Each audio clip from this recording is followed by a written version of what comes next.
galera, beleza? Como é que vocês estão? Meus amigos, hoje eu me recuso a usar o jargão das sextas-feiras, porque quem acompanha o dia de ontem, em especial os temas ligados à democracia, sabe que o dia foi extremamente decepcionante, e não apenas para pessoas de direita. Muita gente que não goza de nenhum tipo de simpatia pelas pautas da direita, pela ideologia da direita, pelo bolsonarismo, se mostrou indignada, frustrada, decepcionada com a questão da Débora, né? 14 anos de prisão. Vamos falar sobre isso, ver algumas coisas. O Estadão até publicou um editorial. Pessoas curiosas também comentaram sobre isso. Tem um texto da Globo de dias atrás que eu acho que se encaixa no momento atual assim como uma luva.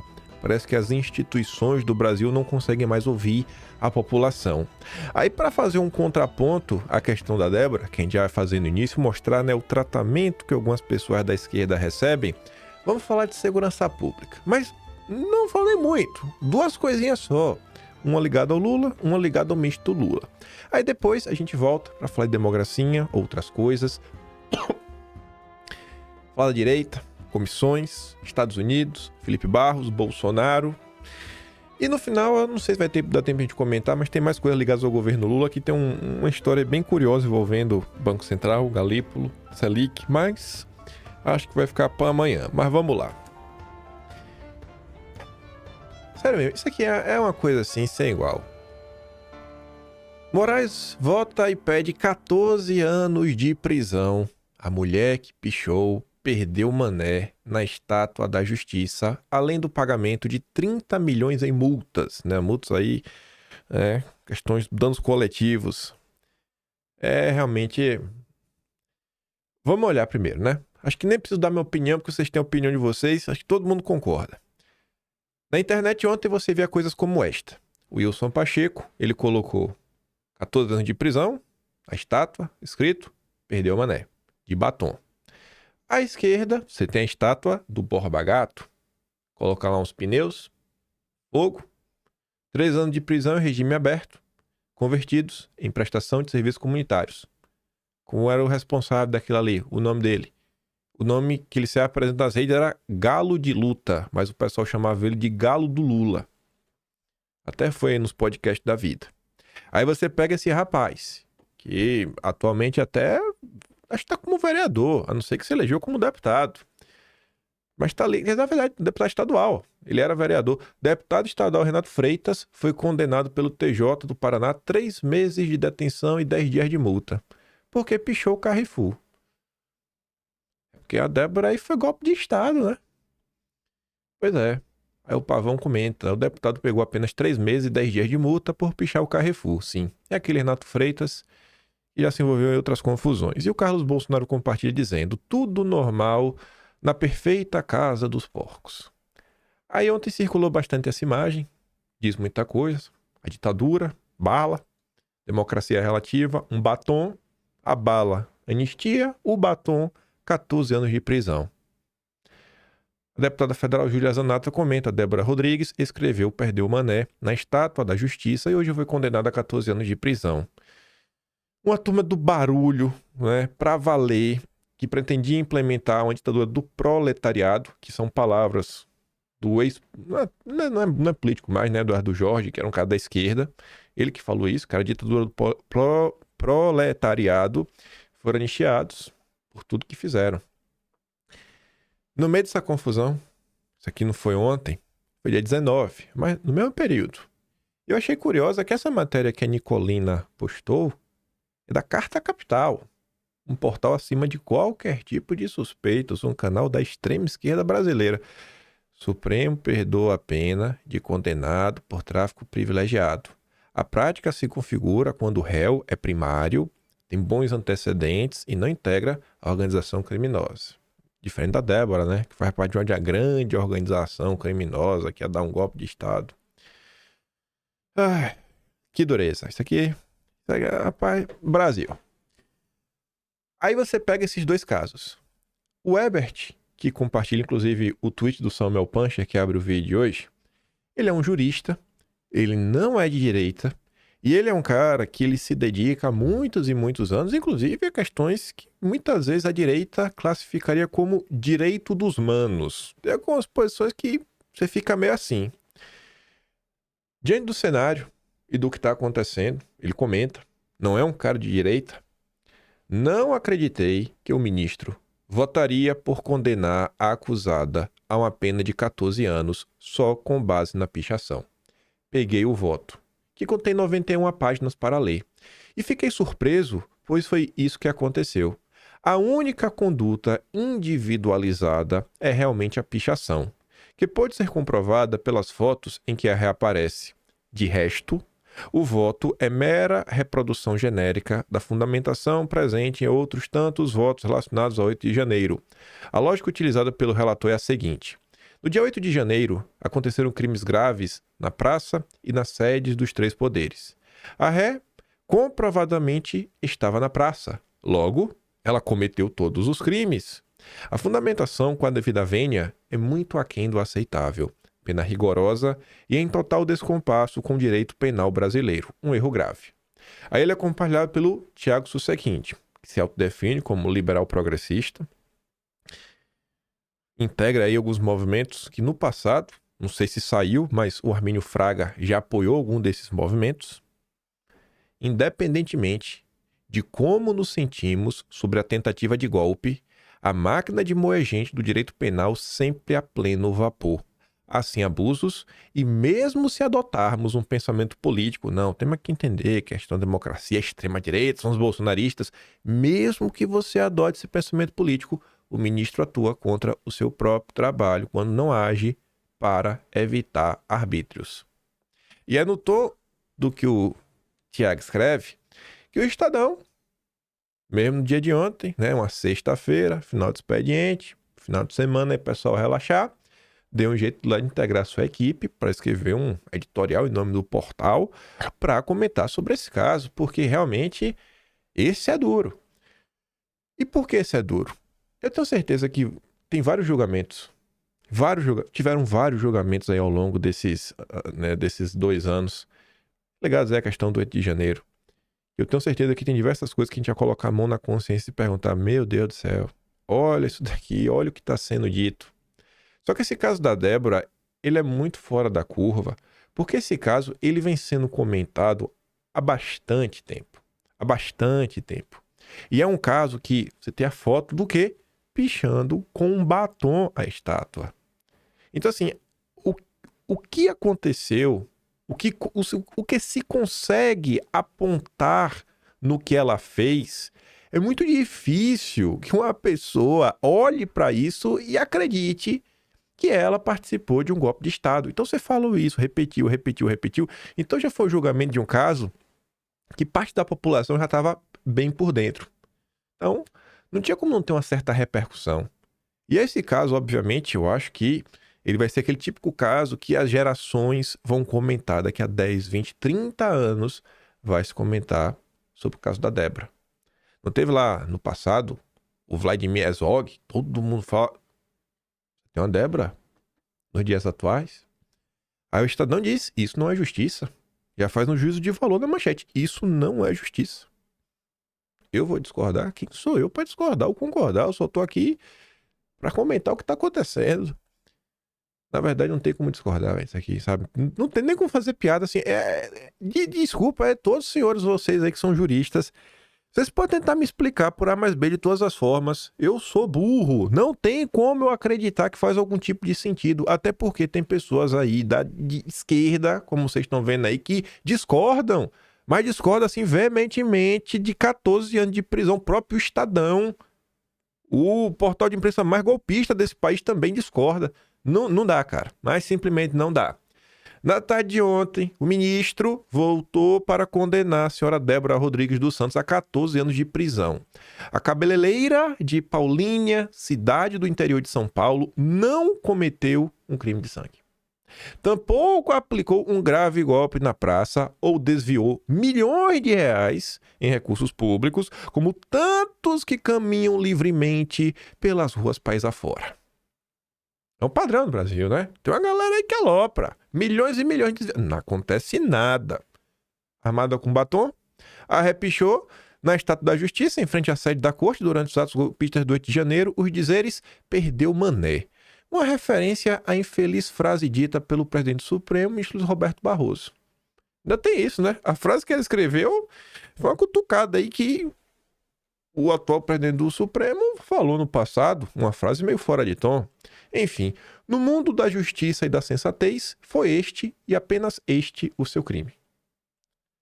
Já para a PGR e para o ministro, Débora praticou 5 delitos gravíssimos. As pessoas sensatas só viu o pichar, o perdeu o mané.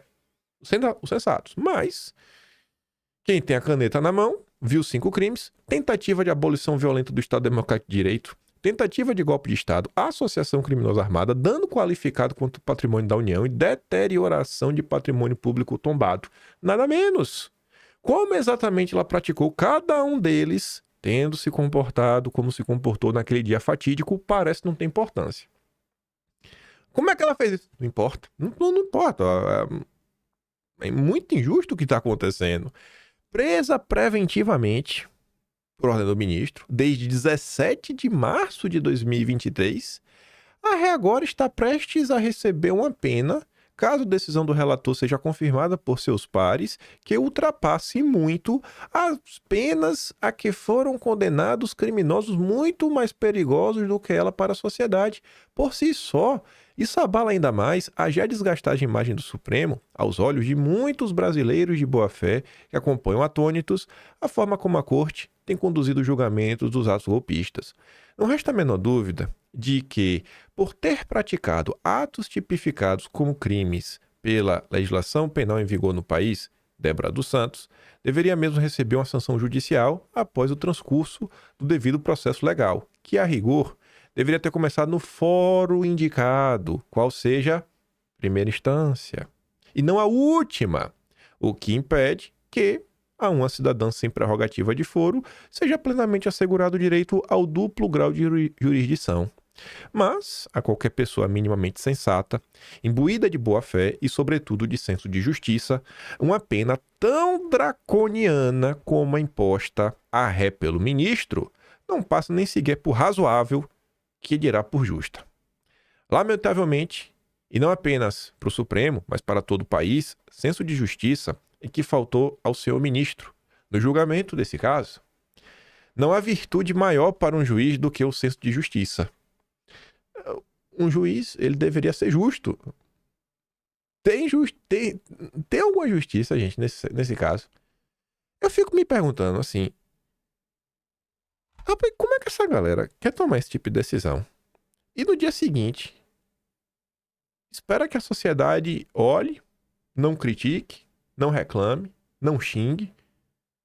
Parece que não vive no Brasil. É sério. Aí depois reclama que o Brasil, que o bicho tá pegando fogo, que ninguém se entende, que a polarização está exacerbada, sabe? Que as pessoas estão brigando por qualquer... Não é qualquer coisa que as pessoas estão brigando. Eu me pergunto, parece que o povo quer ver o circo pegar fogo. Parece que o pessoal realmente gosta, sabe? É gostar de treta, gostar de viver em conflito. No julgamento de um caso concreto, o magistrado não se limita, ou não deveria se limitar, à aplicação mecânica da lei. Julgar implica um exame profundo das circunstâncias, das consequências da decisão a ser tomada, a culminação de uma exege equilibrada que não por acaso tem uma balança como símbolo. Ao se debruçar sobre as provas trazidas nos autos e ouvir os argumentos da acusação e da defesa, um juiz há de ter a habilidade de enxergar além da letra da lei. Chega a ser constrangedor para este jornal ter de colocar essas palavras no papel diante de um caso sendo julgado por nada menos do que a mais alta instância judicial do país. Malgrado não ser, como já foi dito, a sede adequada para o julgamento de Débora e tantos outros cidadãos que não têm foro especial por prerrogativa de função, ainda há tempo para que o colegiado do Supremo corrija a flagrante injustiça do ministro. Deveria ser ocioso dizer que a aplicação da lei deve ser feita com equilíbrio, razoabilidade e sensatez. Nada disso há no voto condenatório do senhor ministro. No caso concreto de Débora, o Supremo deve refletir profundamente sobre a real gravidade de sua conduta, da qual a ré já se desculpou por escrito tanto à Corte como à nação. Há um tempo, o Supremo não só preservará a função social da pena, como evitará uma sobrecarga punitiva, que mais parece um recado simbólico do que, de fato, um ato de justiça. Aí depois o pessoal reclama, estão perdendo a fé nas instituições. Por que será, né? Aí sobre as instituições brasileiras, um texto dias atrás que cai como uma luva, mas como uma luva, mas uma luva mesmo. Porque o Pablo Hortelado, lá da Globo, ele fala que as instituições precisam reaprender a ouvir. E ele vai se debruçar nesse texto sobre que quando existe uma hegemonia da esquerda nas instituições, as instituições deveriam ouvir a direita. A gente já está num ponto que o centro está gritando e as instituições não escutam mais. Porque o Estadão se coloca no centro, né? O centro democrático. E não escuta mais. Não escuta mais. Ninguém escuta, todo mundo surdo.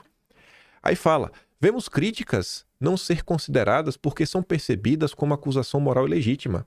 E olha que o Estadão está sempre lá, né? Este jornal realmente está no direito de criticar. São pessoas que, cara, estamos acima do bem e do mal, porque nós apoiamos tudo que o judiciário fez desde 2019. Então nós podemos criticar. E eles criticam e ninguém escuta. Ninguém escuta. As instituições estão surdas. Aí o Pablo Hortelado, para falar sobre isso, e ele traz até um exemplo curioso. Ele faz uma analogia com a história do passado. Ele começa falando que a polarização não é apenas a separação da sociedade em dois campos políticos antagônicos. Com ela, vem também a desqualificação do adversário, insensibilidade em suas críticas. Quando instituições são hegemonizadas por um dos polos, seu caráter público é comprometido porque as autoridades que as controlam sentem que não precisam responder às críticas desqualificadas. É tudo nosso, né? Temos ampla maioria por anos, décadas. Então, tô nem aí, não vou levar em consideração a oposição. Vocês são desqualificados. Precisamos entender como opera esse mecanismo e atuar em sentido contrário, para garantir que sigam funcionando de modo republicano no mundo dividido. Eu quero ter essa esperança, mas tá difícil, viu, nos dias atuais? Até curiosa a história que ele conta. Ele fala o seguinte, né? Tem uma história famosa da infectologia que serve para ilustrar o que está acontecendo. Em meados do século XIX, teve uma febre lá, puerperal, após o parto, era amplamente disseminada e levava a óbito até 30% das pacientes que davam à luz nos hospitais. Aí teve um médico húngaro, o Ignaz Semmelweis, chamado de Ignaz, já está muito difícil, que trabalhava em Viena. Ele notou que o índice alto de mortalidade só existia na ala atendida por médicos profissionais, enquanto na ala das parteiras e doulas o índice era menor. Como assim? O médico estudou tanto e o povo está vindo a óbito. As parteiras estão lá e os meninos estão nascendo, a mãe está de boa, os meninos também. Quando o cirurgião, colega do Ignaz, veio a óbito com os mesmos sintomas das parturientes, depois de se cortar acidentalmente com um bisturi, ele teve uma intuição. Rapaz, os médicos talvez estejam carregando aí partículas infecciosas dos cadáveres, que eles acabam por manipular em outras salas do hospital, para as mulheres em trabalho de parto. Naquela época não tinha muito essa questão de higiene, né? Esterilização. Enfim, aí ele começou a falar para os médicos, ô irmão, lava a mão com cloro antes de atender, rapaz. E aí os resultados foram imediatos. A taxa de mortalidade caiu para menos de 2%. Foi uma das primeiras descobertas médicas baseadas no que mais tarde se tornaria a teoria dos germes. Mas, apesar das estatísticas mostrando a eficácia de lavar as mãos, a comunidade médica reagiu com hostilidade. Muitos médicos se recusaram a aceitar que eles próprios eram responsáveis pelos óbitos das mulheres. O próprio diretor da maternidade se recusou a implementar permanentemente o protocolo de lavar as mãos. O Ignaz terminou demitido e caiu em descrença. O cara que falou, vocês estão errados. Não, você não. Como assim? Isso está errado. Que ciência, rapaz. Aos 47 anos foi internado à força no asilo psiquiátrico, onde veio a óbito em decorrência de maus tratos. O episódio é conhecido e discutido na filosofia da ciência. Para Thomas Kuhn, mostra como a ciência resiste à mudança de paradigmas. Para Karl Popper, evidencia as deficiências de uma ciência que não aceita a falseabilidade de crenças prévias. Na historiografia da medicina, porém, um elemento é destacado. Os médicos da época não aceitavam que acabavam por tirar a vida de suas pacientes por não lavar as mãos. Não apenas rejeitaram a ideia, mas ficaram ofendidos e indignados com a sugestão de que eram os responsáveis pelos óbitos. O argumento do Ignaz não foi recebido como descoberta científica, mas como acusação moral e pessoal, que tornou a comunidade médica completamente surdas às críticas. É fácil ver um paralelo com a política polarizada. Na polarização, também vemos críticas não ser consideradas, porque são percebidas como acusação moral e legítima. Você é um golpista. Você é um produtor de fake news. Você é um blogueiro de extrema direita. Aquela desumanização, o pacote de desumanização básico do consórcio, para sua opinião, não valer de nada. Nas universidades, não levamos em consideração as críticas feitas pela direita de que a falta de pluralismo político nas ciências humanas e sociais. Realmente, né? O que a direita fala, ninguém leva a sério. Não as escutamos porque as vemos como um ataque legítimo, vindo de atores desqualificados política e intelectualmente. Acontece o mesmo de maneira invertida com a polícia, que apenas despreza as críticas da esquerda a seus abusos de autoridade. Para a polícia, elas não vêm de pessoas de bem cuja preocupação precisa ser levada em conta. Eu acho que não é bem por aí, mas vamos lá, vamos comprar o pacote. Vemos a mesma situação também na relação da justiça brasileira com certos movimentos sociais de direita. Certo, né? Os bolsonaristas. É só esse que tem problema. Seus apelos, mesmo os razoáveis, nunca são ouvidos porque vêm de que a justiça entende atacar a democracia. Vocês são antidemocráticos. Não sai de perto de mim. Universidade, polícia e justiça não servem apenas a uma parte, mas à coletividade. No decorrer do tempo, o fosso que separa as instituições de seus críticos só se aprofunda, com as críticas se tornando cada vez mais passionais e indignadas. É difícil conversar com as pessoas. Enquanto as posturas institucionais são cada vez mais consolidadas num ciclo de reforço da parcialidade e alienação institucional, onde um elogia o outro pelo seu ótimo trabalho, celebra, faz festa, ainda dá um certificado de funcionário do mês. Isso ajuda em quê? Se queremos preservar o caráter republicano de nossas instituições, elas precisam reaprender a ouvir. Críticas incômodas não devem ser descartadas como ataques, mas analisadas com consideração e compromisso público. Olhem para a história e olhem para o exterior. Instituições que ignoram o que diz uma grande parte da sociedade não apenas traem a sua função pública, mas pavimentam o seu próprio colapso. É preciso aprender a ouvir, viu?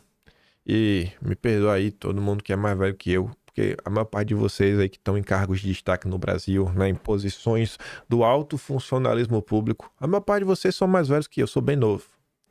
Ainda tenho a cara conservada.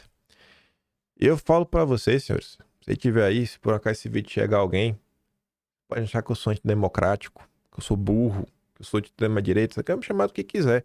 Mas sabe que se tem uma pessoa que para pra ouvir sou eu, viu? E a galera aqui, a quantidade de material que é indigesto, e a gente para entender, tenta ver inclusive o que a esquerda anda debatendo, a gente tá lendo aqui o que vocês do consórcio escrevem. E a gente se dedica a isso dia sim, dia também. Então, se tem alguém, se tem um lugar neste Brasil que as opiniões diversas se fazem presentes, é aqui, viu? Nos videozinhos. No nosso debate. Na nossa microbolha. E eu falo pra vocês de coração. Ouvir faz bem, mas faz bem demais. Vocês não têm nada a perder, pelo contrário. É capaz da vida de vocês ficar até melhor, com mais paz, sabe? Vocês não sei se realmente querem viver pro resto do dia de vocês.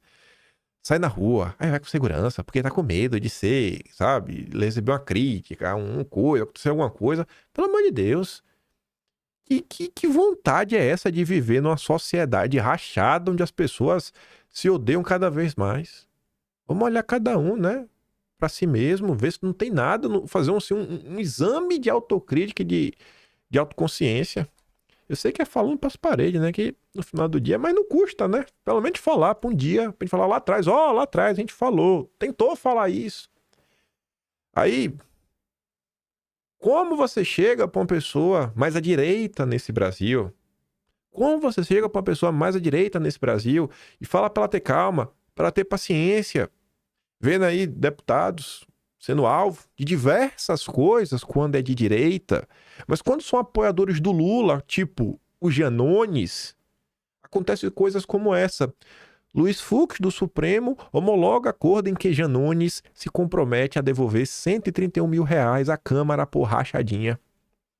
Janones admitiu que usou o cartão de crédito emitido por assessor. Tem vídeo! Tem um vídeo dele, eu não vou dar pé porque são 4 minutos de vídeo. O jornalista Wilson Lima, do Antagonista, postou. Ele confessando. Aí o PL aí vai pedir a cassação do Janones, né? Fazendo um pequeno break na democracia, pra gente também falar de justiça, né? Justiça e segurança pública. Eu acho que essa situação aqui é muito mais problemática e perigosa do que a Débora. O senhor Luiz Inácio Lula da Silva, conhecido como o Biden brasileiro, que já está em busca de sua camala, a gente não vai permitir a república de ladrão de celular nesse país. A gente não vai permitir a república de ladrão de celular nesse país. Pronto. O Lula mandou essa. Ele teve coragem de mandar essa. E para você entender por que o Lula falou isso, quem vai te explicar é o valor econômico do Grupo Globo. E eu fiquei de cara com uma coisa que eu fui na internet procurar. Pode ser que eu não consiga encontrar, mas eu deixo essa tarefa. Eu faço questão de dar destaque para qualquer portal de imprensa do consórcio que já tiver relatado sobre o que eu já mostro. O valor econômico do Grupo Globo diz: roubo de celular afeta Lula e governo reage. Essa fala do Lula aqui é uma reação. É porque o Lula está vendo a sua popularidade derreter, então ele finalmente resolveu se movimentar. Talvez se tivesse com a popularidade lá nas alturas, não tivesse nem aí. Aí o valor econômico fala o seguinte, que um monitoramento das redes sociais, que a turma do Sidônio fez, detectou que recortes enviesados daquela declaração do petista sobre ladrões de celular ocorrido em 2019 voltaram a circular nas últimas semanas nas plataformas digitais e contribuem para a rejeição do presidente. Qual é a declaração? Em 2019, durante um ato em São Bernardo do Campo, Lula afirmou, aspas, não posso ver mais jovem de 14, 15 anos assaltando, sendo violentado, perdendo a vida por conta da polícia, às vezes inocente ou às vezes porque roubou um celular. Ah, só porque roubou um celular. Eu fui procurar uma matéria do consórcio. Não achei. Eu não encontrei nenhuma matéria da imprensa do ano de 2019 relatando que o Lula falou isso. O que é incrível, né? Uma fala dessa choca a todos e tá gerando desgaste até os dias atuais. Aí fica parecendo que a imprensa age propositadamente para abafar o que o Lula faz de errado. As escapadelas, as gafes. Mas você vê que isso realmente aconteceu, que não foi fake news. Então, se vocês tiverem tempo aí, tem que ser do consórcio. Blogs de direita, porque de direita é sempre blog. Nunca é página séria, né? Nunca é levado a sério pela imprensa. Mas eu queria ver uma matéria assim da própria Globo, Estadão, Folha de São Paulo, Veja Metrópolis. Não achei. Se vocês encontrarem, me mandem. Postem lá no Twitter que eu ficarei assim agraciado. Farei questão de dar os parabéns pro consórcio. Mas enfim. Voltando aqui para a questão de Justiça e Segurança Pública, o ex-ministro do Supremo, que atualmente é o ministro de Justiça e Segurança Pública do Lula, o Ricardo Lewandowski, ele mandou essa aqui, ó. A polícia prende mal e o judiciário é obrigado a soltar. O ministro da Justiça e Segurança Pública, Ricardo Lewandowski, declarou nesta quarta que a polícia executa prisões de forma equivocada e por isso o judiciário é obrigado a soltar os presos. É um jargão que foi adotado pela população que a polícia prende e o judiciário solta. Eu vou dizer o seguinte, a polícia prende mal e o judiciário é obrigado a soltar. Esse é o país que a Débora foi condenada a 14 anos, né? Ainda dá tempo, o colegiado, né? O voto do relator.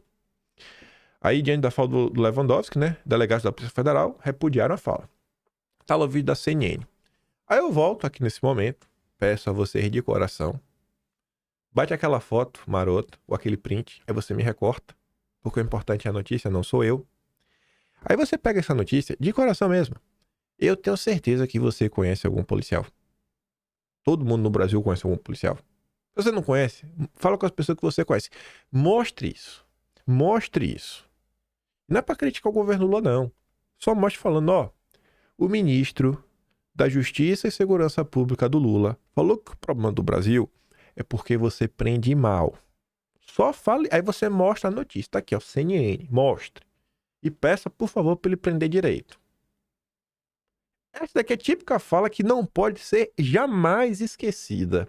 Eleição de 2026, se não for proibido, tem que estar estampada assim no Brasil. Ó. É assim que o ministro da Justiça e Segurança Pública do Lula enxerga as coisas. Eu tenho certeza que vai ser assim um show de popularidade.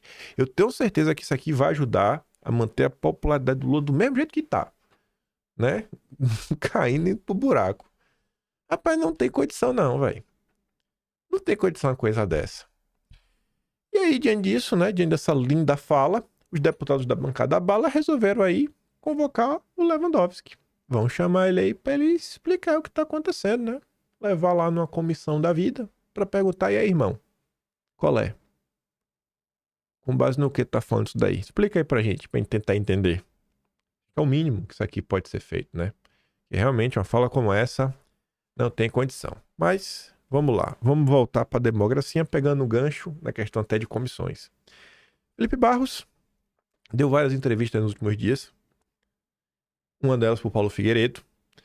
Aqui Felipe vai falar um pouco, né, da Credem, das funções que a mesma tem, algumas coisas que dá para fazer, e depois tem outro vídeo dele na sequência. Mas vamos lá. Olha, a atribuição da Credem, como o próprio nome diz, Comissão de Relações Exteriores e Defesa Nacional. Então nós abordamos desde assuntos relativos às Forças Armadas a assuntos relativos à soberania nacional, por exemplo. A comissão tem uma importância fundamental porque hoje o mundo todo debate formas de fortalecerem a sua soberania nacional. Que eu tenho falado que não existe soberania nacional sem a soberania do povo. Não existe soberania sem povo. A democracia ela é fortalecida no momento em que o povo é ouvido. Alguns querem criar a democracia sem povo. Se arrogam no direito de falar em nome do povo, sendo que não são representantes da população. Nós temos que inverter esse papel. A democracia ela é fortalecida a partir do momento que o povo ele é ouvido. Esse é o primeiro ponto. Segundo ponto, todos os acordos comerciais do Brasil com outros países passam pela aprovação da Credem. Todos. Então nós tivemos no ano passado a visita do Xi Jinping aqui no Brasil, foi celebrar 37 acordos do Brasil com a China. Esses acordos vão ser levados à Credem para serem aprovados pelo plenário da Credem. Não só a China, mas a França também esteve aqui. Os acordos firmados entre Brasil e China serão tramitados dentro da Credem. E um terceiro aspecto que é muito importante são os acordos internacionais aos quais o Brasil já é signatário.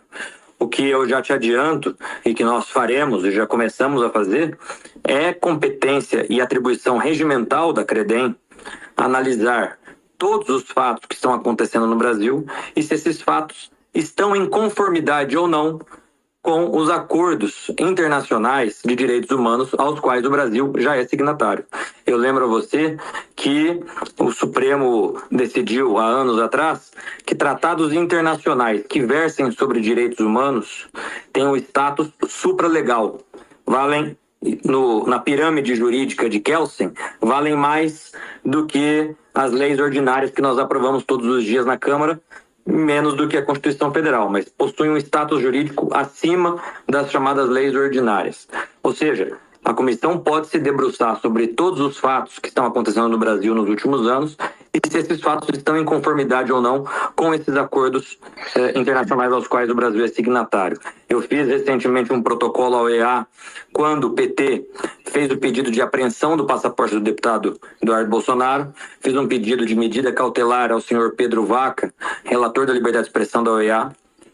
Uma das primeiras medidas que quero fazer a partir de agora que tomei posse como presidente é estabelecer uma linha direta, um contato com a OEA através do senhor Pedro Vaca, para também poder contribuir dentro desse relatório que ele deve publicar a princípio nesse segundo semestre Então, toda essa interlocução internacional que o Eduardo tem feito com maestria, nós podemos dar a ele a institucionalidade através da Credem. A Credem pode e deve e faremos fazer essas análises dos fatos que aconteceram no Brasil, se esses fatos têm conformidade com os acordos internacionais. Nós podemos produzir relatórios sobre isso, protocolar esses relatórios nos organismos internacionais. A Credem vai fazer diálogo com outros países, entidades de outros países, partidos políticos de outros países, tudo isso é atribuição regimental da Credem. Por isso que o PL escolheu a Credem como sua prioridade número 1. Eu fui até questionado, Paulo, recentemente, pela imprensa, se nós continuaríamos o trabalho do deputado Eduardo Bolsonaro. E a imprensa me questionou isso no sentido de dar ares de ilegalidade aquilo que o Eduardo tem feito. Eu disse para eles o seguinte: olha, não tem absolutamente nada de ilegal daquilo que o Eduardo tem feito. Né? Afinal de contas, eu quero lembrar a todos vocês que foi justamente isso que o PT fez nos 4 anos de governo Bolsonaro. Em 2019, o PT foi ao mundo todo divulgar fake news sobre as queimadas da Amazônia, e isso ocasionou com que a França deixasse de assinar o acordo entre Mercosul e União Europeia. Ou seja, o PT foi buscar sanções fora do país ao Brasil. Mais do que isso, em 2019 eu fui membro da Comissão de Direitos Humanos da Câmara, e naquele ano a Comissão de Direitos Humanos da Câmara dos Deputados foi até organismos internacionais buscar sanções contra o presidente Bolsonaro e contra o Brasil. Então, isso está dentro das atribuições da Credem e nós faremos tudo isso. Esse final aí, o Felipe tá falando um pouco mais da postura dele, né, de defesa e tudo mais. Mas, principalmente no início do vídeo, até quase no final, ele tá mostrando assim a quantidade de coisas diferentes que você pode fazer sendo o presidente da Credem, né? As prerrogativas dessa comissão. Tudo ligado à soberania, né, defesa, questão de ONGs também, questões democráticas, as questões dessas leis internacionais que estão acima dos projetos de lei ordinária, né? Mas estão abaixo, sei lá, de algumas coisas maiores na Constituição. O Felipe tem um conhecimento jurídico muito maior do que eu. Vai acontecer alguma coisa no final do dia? Para quem a gente vê com essa pergunta, eu não sei. O que eu sei é que eu prefiro uma pessoa que esteja trabalhando, como o Felipe tá. Trabalhe, faz o que tá aí, que tá diante de você, do que ficar só reclamando no sofá. Eu acho que o trabalho é bom. Siga trabalhando, Felipe. Tá bom. Aí, Felipe deu uma entrevista ontem também pro Metrópolis. Vamos ver se mais esse recorte. Esqueci de baixar esse vídeo aqui, mas tá no Twitter dele, tá fácil.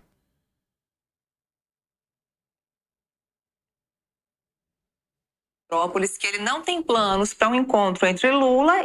Sobre essa questão de interferência dos Estados Unidos no Brasil, o senhor enxerga de forma positiva ou essa interferência ela precisa ser mantida apenas na diplomacia? Eu digo isso porque o Departamento de Estado dos Estados Unidos revelou para o Metrópolis que ele não tem planos para um encontro entre Lula e Donald Trump. O secretário de Estado também, Marco Rubio, também não tem data para visitar o Brasil. Então, o senhor acredita que a Credem, nesse contexto, pode ser uma alternativa, uma via para o diálogo entre as autoridades norte-americanas e brasileiras? Olha, Lula chamou o Trump de fascista. Lula se alinhou à opositora de Donald Trump, a Kamala Harris. Houve, pelo que se tem chegado ao conhecimento de todos nós, uma interferência indevida dos Estados Unidos, através do Partido Democrata, no processo democrático brasileiro. Uma interferência que ajudou, inclusive, Lula e o PT. Pelo que se tem tornado público dos documentos da USAID, foi através da USAID que se criou aquilo que se chama, pelo Mike Pence, um ex-funcionário da Secretaria de Estado, do Departamento de Estado dos Estados Unidos, de complexo industrial da censura, que é aquilo que tem acontecido no Brasil ao longo dos últimos anos. Então, se houve uma interferência, e pelo que tudo nos indica, foi uma interferência do Partido Democrata durante a gestão Biden para favorecer Lula, o PT e prejudicar o presidente Bolsonaro. E nesse contexto, é natural que não haja qualquer tipo de interesse do atual governo dos Estados Unidos, do presidente Donald Trump, em sentar para conversar com Lula, uma vez que Lula ofendeu o presidente Donald Trump e a primeira-dama brasileira ofendeu Elon Musk, que é um dos principais secretários de Donald Trump hoje. Então, talvez você seja uma via alternativa aí para essa conversa. Com certeza, nós já estamos buscando essa ponte, esse diálogo com integrantes do governo Trump e também com parlamentares norte-americanos, até para nós investigarmos a fundo essas denúncias que têm chegado a público dessa interferência ilegal e indevida dos Estados Unidos na democracia brasileira. Maravilha. Investigação de ONG, USAID. Achei essa menina bem direitosa, viu? Botar assim, uma cara bonita, uma voz aveludada. Tudo ligado à soberania nacional, os acordos que o Lula fez internacionalmente, dialogar com essas instituições. Olha a quantidade de coisas diferentes e aqui só uma comissão. Gente, o pensamento que está sendo aplicado para aqui deveria estar sendo aplicado para qualquer outra comissão. Obviamente que vai ter comissões que não são tão poderosas, mas no Brasil de Lula, a gente está vendo a questão de segurança pública. Então, vamos convocar aí o Lewandowski. Não é importante? Ainda mais agora que o Lula vai apresentar a PEC da segurança pública. O PL, graças a Deus, está na presença da Comissão de Segurança Pública, tanto da Câmara quanto do Senado. O Bilinski está na Câmara, Flávio Bolsonaro no Senado. Vão poder trabalhar direito, escolher um bom relator, né, para realmente ser uma PEC da segurança, não da insegurança pública. Uma comissão de direitos humanos também, a quantidade de coisa que você pode protocolar, fazer, pedir, requerer. E tinha gente que quer convencer a todo custo que comissões não servem de nada. Eu falo isso com uma certa frequência e não é à toa. Porque, vê só, na verdade, antes de falar sobre uma coisinha extra, ontem eu passei, já que tá falando só dos Estados Unidos, antes de a gente falar de comissão não servir pra nada, só comentar uma coisa bem rápida mesmo. Ontem eu tava pensando no Twitter, ver esse texto aqui do André. Achei bem curioso, porque ele conseguiu sintetizar de forma, eu acho que bem simples, diversas coisas que estavam na minha cabeça e que talvez eu nem soubesse explicar. Aula básica de Trumpinomia para liberais toscos. O que alguns liberais não entendem acerca da política econômica de Trump é que ele não tem as posições apenas por questões econômicas. Não se trata do Trump defender que seu modelo protecionista é melhor economicamente. Não é só por causa disso. Trata-se de política de segurança. Trump não implementa tarifas protecionistas do aço dizendo: com isto vamos melhorar a nossa economia, mas dizendo: com isto vamos melhorar a nossa segurança. Trump também fala: com isso vamos manter os empregos domésticos. Trump considera a produção americana de aço uma questão de segurança e soberania nacional, pois é uma indústria vital para a defesa militar. Isso extravasa e transcende o campo meramente econômico. Não é uma discussão econômica. Não sei porque botou o acento agudo no O. Já durante o Fica em Casa, com a importação de insumos lá do País Vermelho, inclusive medicamentos, Trump exortou a necessidade de produzir esses produtos nos Estados Unidos. Diante de uma crise de saúde, vão ficar dependentes dos antibióticos daquele país para salvar vidas de americanos? E se tiver num conflito mesmo, né? Conflito quente, trocando bala, será que eles vão? Não, compra aqui meu medicamento. A gente tá tentando aqui se degladiar o fim do planeta Terra, mas toma meu medicamento. Será que isso vai acontecer? Como podem peitar a China, estando totalmente dependentes dela para tudo? Poderíamos também falar das tarifas contra o México, de forma a garantir que este não permita a invasão das suas fronteiras a sul, mas uma questão de segurança nacional. O Trump não está colocando tarifa no México porque ele está preocupado só com questões econômicas, aí o México vai trazer produtos para cá, meu Deus, minha economia vai quebrar. Não, é como a favor de colocar tarifa aqui se tu não der o jeito na galera que está invadindo meu país. Principalmente aos coiotes, né? A galera que tem do crime organizado, que sai fugido, vem para cá, de forma ilegal, tu vai ter que tomar conta. Então, para forçar que o cara tome conta da fronteira, tome tarifa. E outra coisa, um país com economia pujante, que não tem um poderio militar, nem formas de se defender, é apenas um cofre à espera de ser saqueado. Não é economia sem segurança. Isto é outra coisa que alguns liberais parecem ignorar nas suas análises fechadamente econômicas. Enfim. Dito isso, isso aqui eu vou comentar depois, porque... Não, vou comentar isso daqui também. Quem tá falando de soberania, nem lembrava que tava isso aqui no vídeo de hoje. Tá todo mundo vendo a questão aí de comida, preços. E como comida se tornou uma commodity, preços são tabelados internacionalmente, o senhor Elias Jabbour tá tentando aí criar soluções. E uma das coisas que ele aponta que poderia ser feitas é tentar trazer o debate dos preços, da precificação da comida para o Brasil, agora que o Brasil vai ganhar uma nova bolsa de valores que vai operar no Rio de Janeiro. Essa bolsa, inclusive, era o empreendimento do Arthur. Aí ele tá falando sobre isso, né? Aí o Arthur comenta o seguinte: o único movimento que o PT fez em relação à bolsa no Rio, nos últimos 14 anos, foi boicotar de todas as maneiras possíveis, inclusive utilizando artimanhas burocráticas e políticas para sufocá-la. O ministro de Dilma, Carlos Gabas, chegou até mesmo a sugerir contrapartidas, exigir dinheiro e participação para não usar a Previc como instrumento de perseguição contra a empresa. Já Eduardo Paes, que hoje finge entusiasmo com o projeto, demonstrou total desinteresse no passado, faltando a todas as reuniões que foram marcadas. Agora, de repente, a Bolsa do Rio ressurge como a grande solução para desenvolver o mercado de preços agrícolas no Brasil e fortalecer o agro. Exatamente a proposta original, que por anos tentaram enterrar. Mas há um detalhe curioso: justo neste momento, eles estão querendo lidar com essa questão de comida, justo nesse momento que os comunas lançam seu plano de autossuficiência alimentar. Será uma coincidência? Ou será que essa bolsa foi finalmente liberada para operar, não exatamente para os brasileiros, mas para viabilizar os interesses do parceiro estratégico do governo? E para completar, hoje, para que esse plano, que não é novidade, seja executado, vocês vão precisar pedir anuência dos árabes que compraram o ativo. Bela soberania nacional, né? A empresa do Arthur, na época, recebeu recomendação de investimento do Congresso americano. Ele tem lá a carta bonitinha. Tem gente na direita que abraça a tese lá, né? Que o Arthur foi tentar obter dinheiro no mercado para uma empresa fraudulenta. A empresa fraudulenta dele tá aí até hoje, comprada pelo Mubadala. É um fundo soberano, é um país que foi lá e comprou. Baita soberania nacional, né?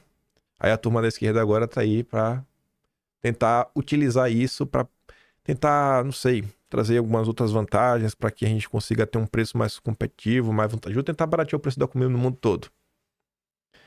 Curioso, né? Esse daqui é um tema que com certeza, cedo ou tarde, acho que vai acabar batendo lá na porta da Credem com o Felipe Barros. Mas vamos lá. Eu tava falando essa parada de comissão, gente, e eu acho que foi até bom isso acontecer hoje, porque no vídeo de ontem, acima de qualquer suspeita, eu estava elogiando a Cristina.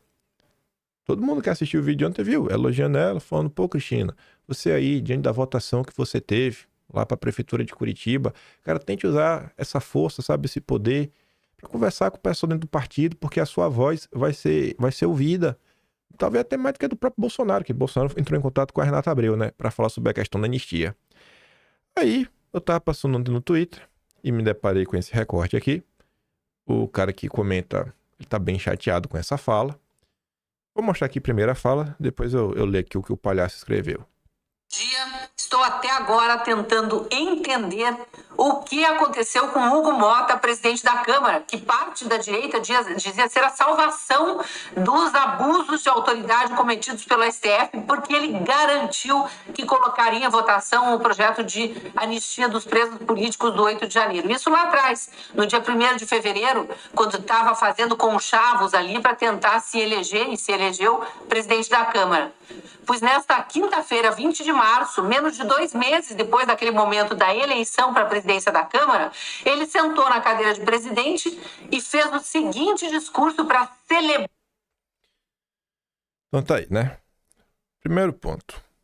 Dona Cristina, Hugo Mota não fez conchavo no dia 1º para se eleger.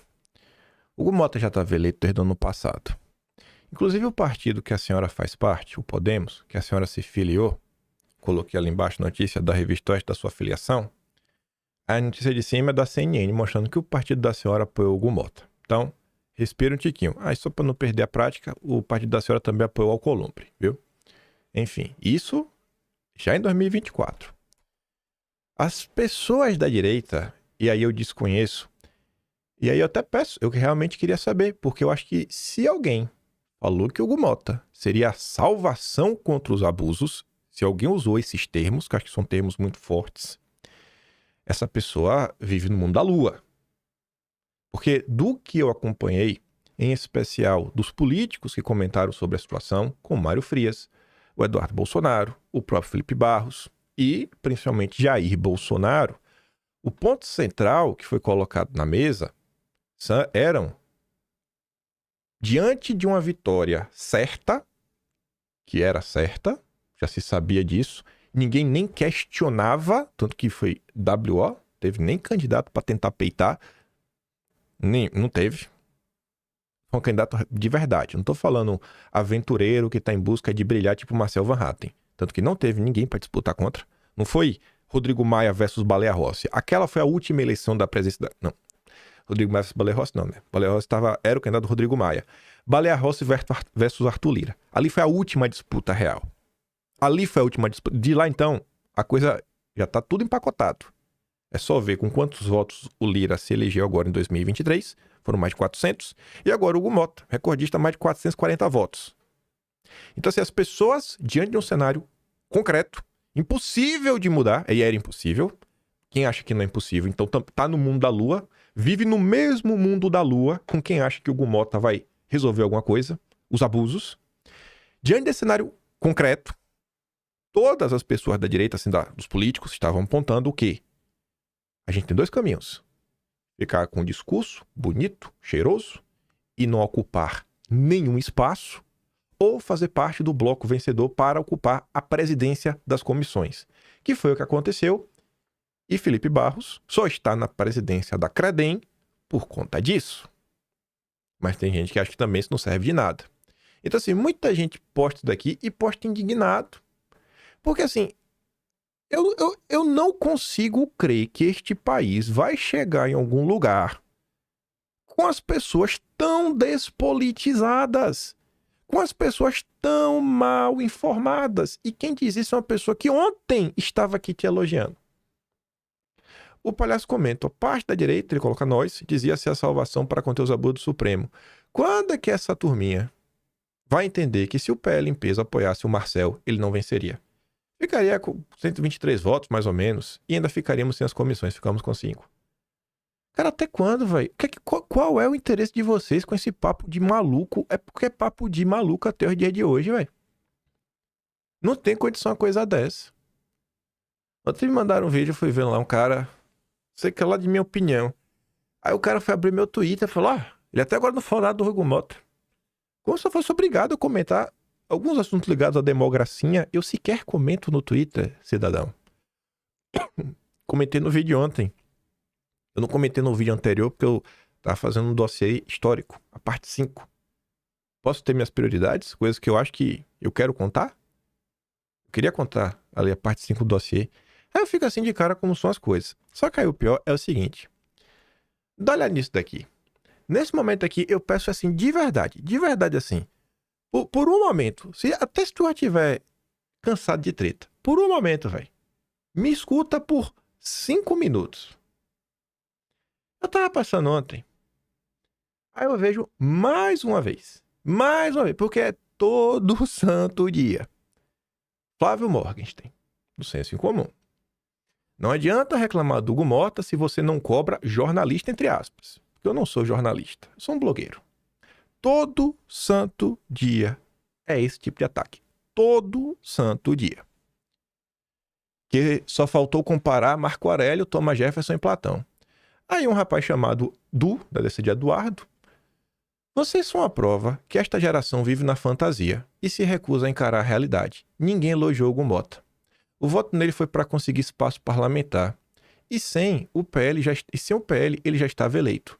Mas as crianças histéricas aqui não querem aceitar a realidade. Mimados. Aí o senhor Flávio Morgenstern coloca esse tweet meu. Botei aqui a caneta. Eu quero olhar para o Brasil em 2040 e falar, Hugo Mota foi o maior presidente da Câmara que esse país já teve. Num momento tão sensível, ele olhou para a dor de diversas famílias e lutou com empenho para nenhum brasileiro sofrer penas desproporcionais. Entre para a história, Mota. E eu peço para você prestar atenção nessa data. 11 de fevereiro. 11 de fevereiro. Aí eu vou continuar aqui no lento. Aí o Edu responde: Nossa, Flávio, você é um erudito, mas errou miseravelmente na interpretação desse texto. Kim Paim não elogiou Hugo Mota. Ele está torcendo, tendo esperança que ele faça algo em favor da anistia. Mas por rancor e para atacar, você está deixando de lado sua maior competência, né? Que seria a intelectualidade. Aí ele responde: Fato é fato e você vive na mentira por ser lobotomizado por propaganda todo dia. O que eu faço é pura propaganda. Vai lá ficar assistindo o print e se achar informado. Só nunca questione os interesses por trás. Vai que um dia você descobre. Só não me encha mais meu precioso saco. Aí o Edu responde: Se você quer fazer uma denúncia contra o Kim Paim, tudo bem, traga seus argumentos e as provas. Mas nesse print que você compartilhou, ele não elogiou o Mota e você sabe disso. Se você não apresentar provas e ficar atacando o espantalho, está parecendo perseguição em melindre. Aí ele responde: Já que você é cego, faça-me um favor e também não me enxergue. Pessoal, Hugo Mota foi eleito dia 1º de fevereiro. 1º de fevereiro. Esse print é de quanto? 11 de fevereiro. O que é que aconteceu ali? Foi exatamente após aquela entrevista para uma rádio que Hugo Mota fala que o 8 de janeiro não foi golpe. Aqui é só um tweet reforçando. Ó, Hugo Mota, você falou que o dia 8 de janeiro não foi golpe, então entre para a história. Falte anistia. Vocês acham, gente, que isso daqui é aleatório? Isso daqui acontece todo santo dia. Todo santo dia. Todo santo dia. Se eu rebato, eu sou o brigão. Vocês acham que isso aqui é algo para se resolver no privado? Vocês realmente acham? Vocês acham que isso aqui é apenas, sabe? Não, é um lapso, ele se atrapalhou.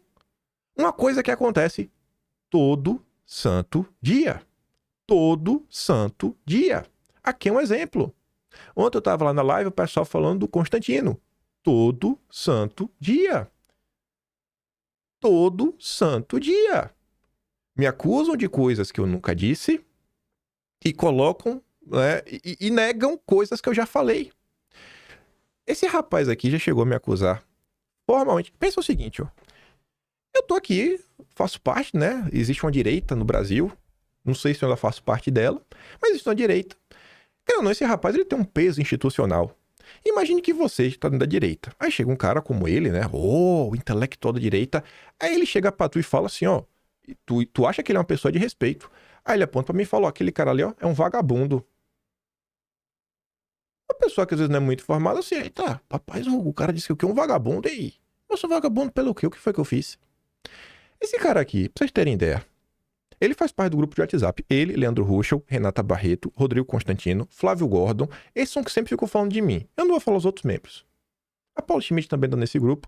Esse rapaz aqui, ele inventou que eu chamei mulheres de cadela. Tu já pensou nisso? Tu já pensou o que é? Uma pessoa vem falar com tu e falar, pô, que história é essa que tu chamou mulher de cadela? Eu falei, mas como foi isso? Não, Flávio Morte, que eu tô falando? Tu consegue entender uma coisa dessa? Aí esse maluco fala que eu recebo dinheiro. Cara, se eu tô recebendo dinheiro, vai lá e faz uma denúncia, irmão.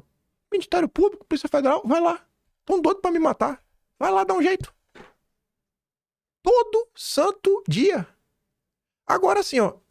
O Atlas, que é a revista Caras, eu cobro R$15 pro cara ter acesso a tudo. Eu não tô vendendo unidade. Eu não tô em busca de ganhar dinheiro com isso. Agora esse cidadão aqui tá vendendo um curso de R$3.000.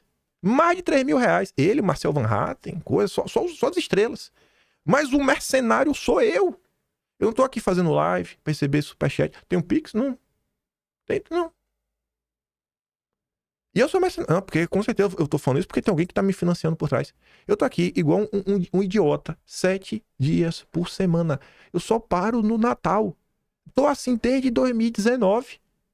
Desde 2019. Aí esse cara saiu espalhando que eu nunca defendi o Felipe Martins. Eu fiz um vídeo mostrando. Eu tenho um capítulo dedicado exclusivamente sobre o Felipe Martins. O nome é assim, ó. Felipe Martins. Em 9 atlas. Um só Felipe Martins em 9 atlas. Um capítulo só para o Felipe Martins, fora o que eu falei em outros. Se tá no Atlas, eu trouxe em vídeo. Tem um mês que eu trago, inclusive, a matéria desse cara.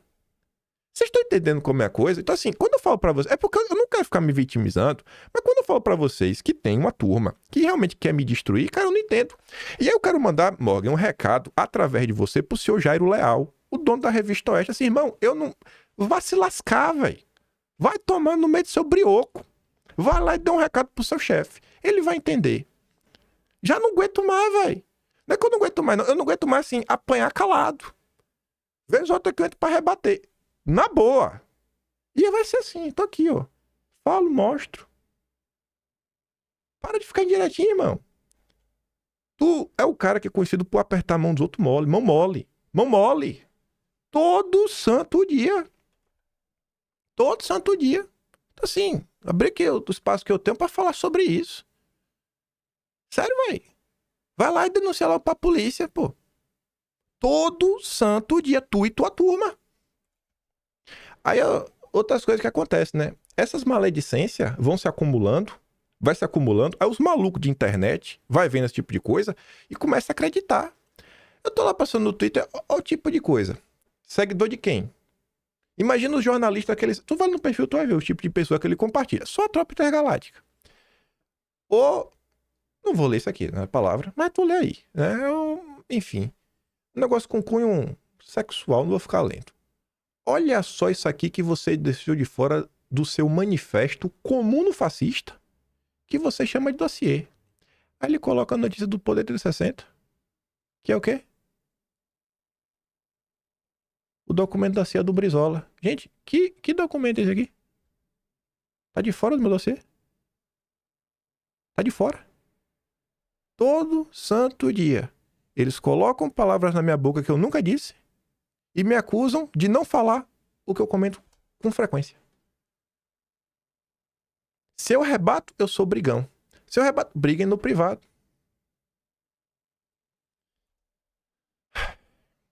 Avançando aqui. É o Brasil de 2025. Aqui já tá falando realmente da galera que já mudou de lado há muito tempo. O senhor André Guedes comenta, isso aqui é grotesco e só alimenta a retórica bolsonarista. O quê? Ele compartilha o Samuel Punch, né? Que exatamente disse que abre o vídeo de hoje. 14 anos pra Débora. Aí o Ítalo comenta, né? Grotesco, essa galera que coloca o nome de Bolsonaro em tudo. Cara, vocês estão tarados por Bolsonaro. Aí a Mari comenta, cara, esse porcaria não era nada antes de fazer os vídeos com o desenho do Bolsonaro. Ele continua irrelevante, mesmo invocando o nome do Bolsonaro. Aí o Cadu relembra ali uma postagem do André Guedes, ó. O gado não quer. Renan Calheiros na relatoria da CPI. Bom sinal. Se é ruim pro gado, é bom pro Brasil. Esse é o pensamento. E as pessoas hoje olham para trás pro Brasil, você pega Lava Toga, que veio, assim, voltou o assunto. As pessoas não conseguem compreender como é o processo, né, de composição de uma CPI. Quem que vai ter maioria? As pessoas não entendem que uma CPI ela vai seguir critérios de proporcionalidade. Então, se você está num governo majoritariamente de esquerda, a tendência é que a CPI seja majoritariamente de esquerda. Bolsonaro, como presidente da República, com poder nas mãos, até para barganhar, não conseguiu emplacar a maioria na CPI do Fica em Casa, como não conseguiu colocar a maioria na CPMI das fake news. Chegou um momento na CPMI das fake news que os deputados de direita foram até expulsos, porque teve aquela punição lá do PSL. Ontem eu tava passando no Twitter, e aqui as coisas que o povo me odeia, né? Os prints. Um perfil chamado vou falar arroba, né? Arroba a Julie Santos, que é Juliana. Mulher que foi iludida por Bolsonaro, pegando 15 anos de prisão, enquanto Eduardo está com a vida montada nos Estados Unidos e Bolsonaro andando de jet ski com a bunda cheia de dinheiro. Isso que acontece quando você vira massa de manobra de político. A Bia da Caserna comenta assim, ó. Para quem chegou agora, ou tem pouca memória, sempre existiu um grupo bem coeso, com propósitos reais de bagunçar o meio de campo, a fim de manter o sistema no poder. Alguns migram seu posicionamento de tempos em tempos, mas sempre mostram a cara quando possuem a chance de destruir a direita brasileira. E quando falha, recuam. Olha quem tá aqui, ó. Kataguiri. De quanto será essa imagem, né? Kataguiri, Lobão, Bob Nunes, ó o André Guedes, que a gente acabou de falar dele, Danilo Gentili, o Corote não existe mais. Olha a Vena, e olha quem tá aqui. A Júlia Santos. Ô, rapaz, é você, menina? É você? Desde lá de trás já faz parte desse grupo? De quando é esse grupo? Vamos dar uma olhada aqui numa coisa? Vamos dar uma olhadinha aqui numa coisa? Fazer assim, ó. Deixa eu ver. Esse aqui é uma coisa... Não. Ó. Estamos aqui. Minha pasta. Vários vídeos. Vamos descer um pouquinho. A gente tá hoje o quê? 1974, né? Vamos descer, descer, descer, descer, descer. Descer para 2019. Se eu não tiver muito enganado, ou vai ser o 59 ou 60. Ó. 59. 9 de dezembro de 2019. A última data de modificação. Deixa eu abrir o 59 e o 60. Exatamente. Deixa eu ver. Ó. É esse aqui, ó. O fundo disso daqui é daquela imagem. Deixa eu ver se vai estar no... Deixa eu ver se por um acaso eu vou ter aqui no 60. Com aquela imagem. Ah, não votei. Eu não acredito. Eu não votei isso daqui. Deixa eu ver no 58 se tem antes. Não votei. Mas aquela imagem ali de fundo é exatamente... Cadê o 59? Tá ali? Deixa eu ver aqui, ó. 59. É esse aqui, ó. É exatamente essa mensagem aqui de fundo com o... Como é o negócio? O percevejozinho, né, que você coloca. Cadê? Aqui, ó. Com o percevejozinho. É exatamente ali. Essa imagem aqui, talvez eu vou ter ali em algum vídeo. Mas ali para mostrar para vocês que em 2019 já se falava dessa galera. 2019 já se fala dessa galera. Em 2019 já se sabia que era André Guedes. Já se sabia que era Danilo Gentili. Já se sabia que era a Juliana. O Alexandre Borges. Desde 2019. Aí passa-se 6 anos, aí a pessoa vem fazer uma crítica, como se fosse fazer uma crítica. É uma pessoa que está no processo, assim, de destruição da imagem, a reputação da turma esquerda desde 2019. É incrível isso. É incrível como as coisas seguem se repetindo. Dia após dia. Dia após dia. Ah, Jesus, velho. Deixa eu ver aqui se por um acaso eu acho essa imagem completa. Acho que tem um vídeo que é assim, dossiê, não sei o que lá, MBL. Só que eu não vou saber exatamente qual esse episódio vai estar. É lá por 100 e tanto. Eu teria que abrir o índice de capas e começar a olhar um por um. Qualquer coisa sai olhar amanhã. Mas desde 2019, velho. Você vê assim que são as mesmas críticas, uma após a outra. Aí, já que tá falando turma do MBL, e esse novo logo deles, ó. Aqui tá o número 1, aqui tá o número 3. Vai me falar que isso aqui é aleatório? Tu vai me falar que ninguém do MBL percebeu que isso aqui era um 13. Ninguém do MBL percebeu que isso aqui é um 13. Ninguém percebeu que é um 13. Eu acho que o MBL fez isso aqui de propósito, pra pegar petista. Sabe aquele jovem que gostava do petismo, meio que tinha certa identificação e depois meio que ele se arrependeu. Eu acho que isso aqui é de propósito, botar o 13. E aí, pra encerrar o vídeo de hoje, Carlos Bolsonaro compartilha o vídeo, até eu dei play ontem, né? O Emílio falando da importância de Bolsonaro e tudo mais. Aí o Carlos fala o seguinte, né? Disso que se trata. Encontrei o Holiday em Copacabana no último dia 26 e batemos um brevíssimo papo. Não conversamos muito, mas foi bacana estar ali, pois já fomos, de certa forma, adversários no passado. E hoje sinto que seguimos na mesma linha, tanto ele quanto eu, dispostos a melhorar como pessoas. Então hoje surge um certo grupo que nitidamente quer entregar a cabeça de Bolsonaro numa bandeja para se colocar no jogo. Querer assumir a dianteira de um movimento ou algo assim, obviamente, é legítimo. Sigam em frente, mostrem suas propostas. Mas façam isso, né? Sem esfaquear diariamente o principal responsável por vocês terem chegado até aqui. E fingindo que suas decisões não dependiam de um complexo imbróglio, ainda mais quando se tem minoria em todos os poderes. Eles sabem exatamente o que estão fazendo e falando. A galera quer contar o passado, assim, fingindo que a gente vivia num Brasil, cara, que tá muito distante da realidade, viu? Muito distante da realidade. Mas é isso. Vou mandar os vídeos do Felipe lá no Telegram, link tá na descrição. E se gosta do meu trabalhinho, quer dar um pouco mais, posta no canal, tem um Valeu, tem um P na descrição, e tem um Atlas Brasileiro, a revista Caras da Direita, odiada pelo Flávio Morgenstern, kimpaim.com.br. Eu fico por aqui, lembra de curtir e compartilhar, voltar amanhã, né? E fique com aquele grande beijo, abraço, tamo juntos, valeu meus amigos, fui!